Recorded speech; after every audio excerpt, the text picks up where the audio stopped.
Welcome to Winchester Beat, a local news roundup for Winchester, Mass. We aim to bring you the latest community news in a fast format to keep you informed without slowing you down. You can currently find us on Apple, Spotify, WinCam, and YouTube. Hello, and welcome. I'm Tara Hughes. And I'm Jennifer Hafley. Well, the world is on fire, but it's been a quieter news week here in Winchester, and it was nice to see some sunshine this week. Today we're talking about the upcoming election, possible topics for Springtown meeting, Community Preservation Act funding, student accomplishments, community events, and more. The town election is just 1 week away. There are contested races for Select Board, Planning Board, and School Committee, and the proposed $11.5 million override is on the ballot. In each precinct, voters will also elect 8 town meeting members. Early voting starts March 14th at Town Hall and continues March 16th through 20th. You can request mail-in ballots until March 16th and absentee ballots until noon on March 20th. The regular election is Saturday, March 21st at the high school. Polls are open 7 a.m. to 8 p.m. Make your voice heard and be sure to vote. As the election nears, some residents have launched a campaign against the override. You can learn more about it at www.concernedwinchesterneighbors.org. As previously reported, there is also a campaign in support of the override. Their website is www.yesforwinchester.org. Next week, we will be talking about the proposed override in our first episode of Winchester Beat Perspectives. Our featured guests will be Paras Bayani from the State of the Town Committee, Derek Ross from the Finance Committee, and Stephanie Munarji from the School Committee. We hope you'll tune in. Springtown meeting is still several weeks away with an April 27th start date, but the Select Board has been busy discussing potential warrant articles, which are specific proposals brought to town meeting for a vote. Winchester News reports that the proposals the Select Board will sponsor are not yet finalized, but some possibilities include new solar panels around town, demolition of the carriage house, the Everett Avenue culvert, rebalancing financial reserves, a local tax on short-term rentals, and a human rights commission. We expect more details to be available in the next few weeks.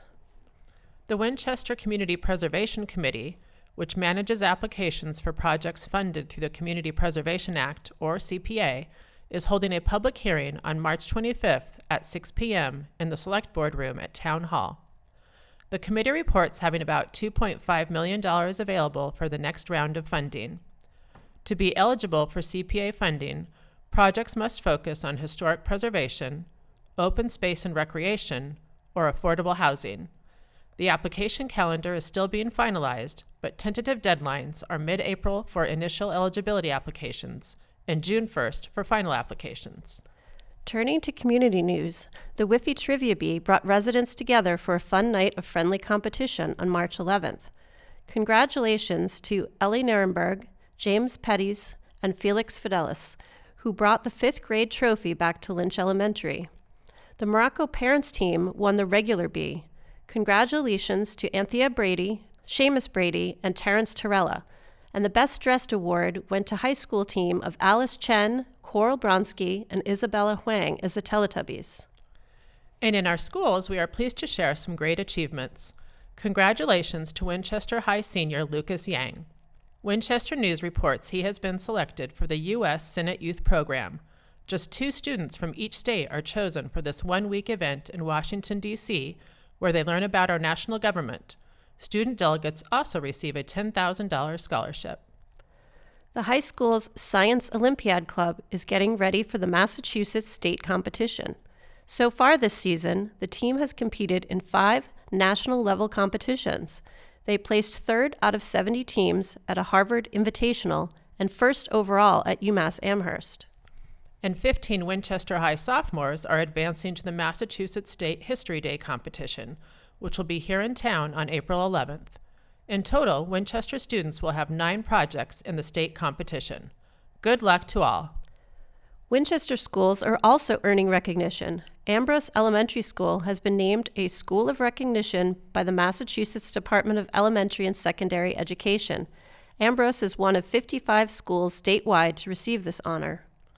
And in high school sports, all 3 senior wrestling captains, Kai Napido-Baquero, Eddie Donlin, and Elias Malik were at the All-State Championships in early March.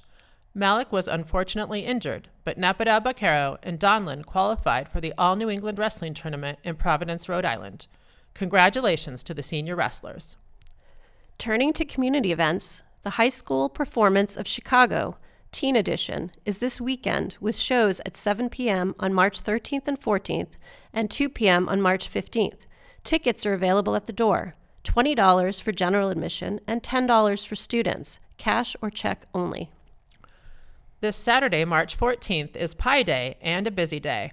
In addition to the high school musical, there is Community Day at the library from 9:30 a.m. to noon, a repair cafe at the First Congregational Church from 9 a.m. to noon, and a health and wellness fair at Town Hall from 11 to 2. At the Health and Wellness Fair, there's also an opportunity to meet the candidates running for Select Board, Planning Board, and School Committee. On Monday, March 16th, State Senator Jason Lewis is holding virtual office hours for his constituents from 2 to 3 p.m. on Zoom. Visit www.senatorjasonlewis.com to get the link. No appointment is necessary. And before you head out to celebrate St. Patrick's Day, join Parent to Parent for an evening with the school superintendent, Frank Hackett. This informal and interactive forum starts at 7 p.m. in the Media Center at Lynch Elementary on March 17th. On March 23rd at 7 p.m., the Winchester Coalition for a Safer Community is hosting a workshop called Understanding Relationships, Recognizing Unhealthy Patterns and Fostering Healthy Connections. This is rescheduled from its original February date. This workshop will be in the large meeting room in the library, no registration required. And the annual Sweetheart Dance, also known as the Daddy-Daughter Dance, is Sunday, March 29th from 1 to 3 at Town Hall. Tickets are $40 for the first two, and then $15 for each additional ticket. For more information or to buy tickets, visit the Rec Department website at www.winrec.com. A couple of final notes. There is no parking in the Waterfield lot on March 13th, 19th, and 20th, while contractors are working there. And don't forget, excise bills are due March 20th. And that's it for today's show. Thanks as always to WinCam for hosting us. If you have questions or suggestions, you can reach us at winchesterbeat01890@gmail.com. Thanks for listening. We hope you'll join us again for our next episode. Have a good week, and stay curious, Winchester.